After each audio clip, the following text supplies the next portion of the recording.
Australia is on fire, and it's bigger than you think.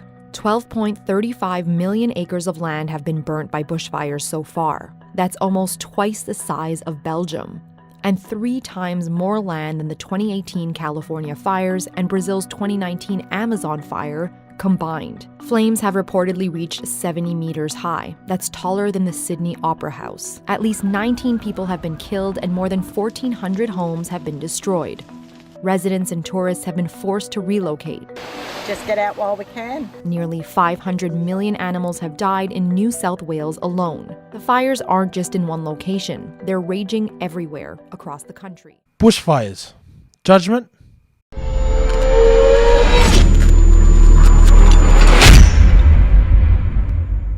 Australia is burning, and it's predicted to get worse as the summer progresses. Temperatures are soaring and the winds are picking up. It's a perfect combination for the bushfires to be ravaging through the land. It's already claimed over 12 million acres of land.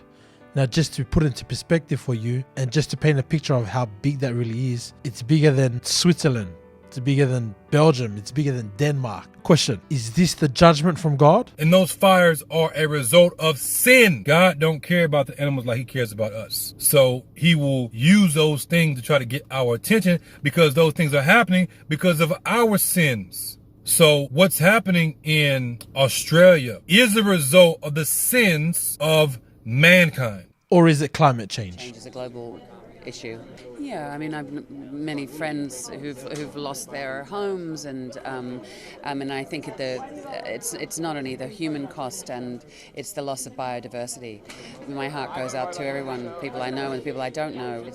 Climate change is a global issue. Regardless of what it is, there is windows of opportunities that we need to take hold of. What do I mean by this? We know that when situations and circumstances start to overwhelm us, and when the storm crashes against the boat, we can begin to be consumed by fear. And why does this happen? It's in our nature to be able to have control of our surrounding environment, whether it be our homes, community, children. We build our lives around what makes us comfortable and gives us stability, whether it be emotionally, mentally, financially. But what happens when it's challenged? What happens when the magnitude of this issue is more than what you can handle? It's in these very moments that you get to see your response to your training. For example, in 1 Samuel chapter 17, we see the children of God confronted with an enemy, Goliath, big, strong, and challenging them to a battle.